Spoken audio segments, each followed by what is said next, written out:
Uh, Good evening. God bless you from M.V. Subbarao. కీర్తనలు 102వ అధ్యాయము 7వ వచనం. చీకటిలో మెలుకగా ఉండిన ఇంటి మీద ఒంటిగా ఉన్న పిచ్చుక వలె ఉన్నాను. ఈ 102వ అధ్యాయము కీర్తన గ్రంథము దావీదు మహారాజు రాశాడండి. మెలుకగా ఉండిన ఇంటి మీద ఒంటరిగా ఉన్న పిచ్చుక వలె ఉన్నాను అని దావీదు చెబుతున్నాడండి. ఒంటరిగా ఎవరు అందరూ ఉన్నా ఎవరు లేనట్టుగానే ఉంటుంది. పాపం చేసేవాడు కూడా, తప్పు చేసేవాళ్ళు కూడా అలాగే ఒంటరిగానే ఉంటారు. దొంగలు కూడా ఒంటరిగానే జీవిస్తారు. మనం పాపం విడిచి దేవుని సన్నిధిలో ఉందాం.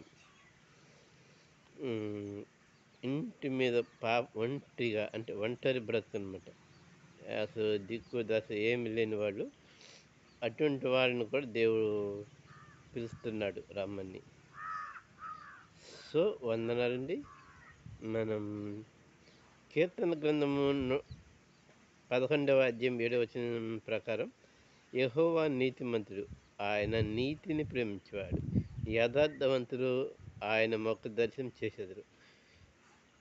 కీర్తన గ్రంథం 102వ అధ్యాయం ప్రకారం అయితే మనం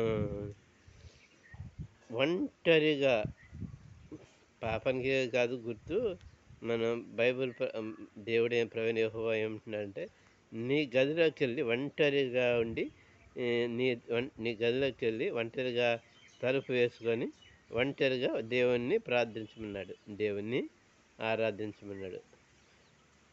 అప్పుడు నీకు సమాధానం ఇస్తానని చెప్పి ఉన్నాడు. ఒంటరిగా ఉండి, ఒంటరిగా ఎవరు లేకుండా ఒంటరిగా ఏకాగ్రతతో ఆయనను స్మరించమని చెబుతున్నాడు.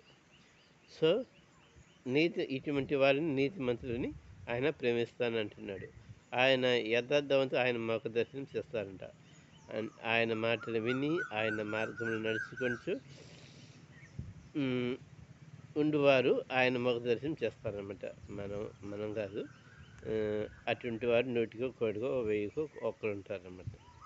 సో మనం అందరం కూడా అలాగే ఉండాలని, దావీదు వలె, యోసేపు వలె ఉండాలని దేవుడు కోరుకుంటున్నాడు. అటు జీవితం మనం కలిగి జీవించడం గాక. ఆమె చిన్న ప్రార్థన చేస్తున్నామండి. హల్లెలూయా, స్తోత్రం తండ్రి, కుమార పరిశుద్ధ మీ దయాకరణ మా నుంచి మమ్మల్ని సదాకరమైనది సోదరసింగులు ఇడుచున్న వారిని సోదరసింగులు ఇడ్చాన్ని నన్ను మొక్కుదంత ఆరాధనతో నూరంతో ఫలించాలని నజరేసు అత్యున్నత నామములో హృదయపడి ప్రార్థించడిగి పొందిన తండ్రి. ఆమేన్. చిన్న ప్రార్థన పాట పెడదాండి. బాలకృష్ణ అరాచకం. ఇంటి మీద ఒంటరి పిచ్చుకను నేను, భారతదేశం, new profile, find out who.